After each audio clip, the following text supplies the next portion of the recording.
बारामती पोटनिवडणुकीत सध्या जबरदस्त राजकीय ड्रामा सुरू झालाय। काँग्रेसच्या भूमिकेमुळे ठाकरेंची शिवसेना कात्रीत आली आहे।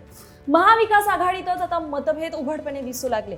काँग्रेस पक्ष हा राहुरी आणि बारामती या दोन्ही ठिकाणी आपले उमेदवार देण्याच्या तयारीत आहे आणि त्यासाठी त्यांनी हालचाली देखील सुरू केल्यात।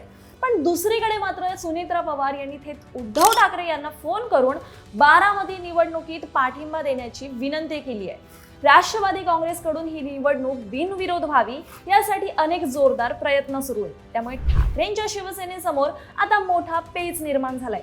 ते म्हणजे महाविकास आघाडीचा धर्म पाळत काँग्रेस सोबत जायचं की राष्ट्रवादीला साथ देत वेगळी भूमिका घ्यायची। या निर्णयावरच आता संपूर्ण पुढचं राजकारण ठरणार आहे।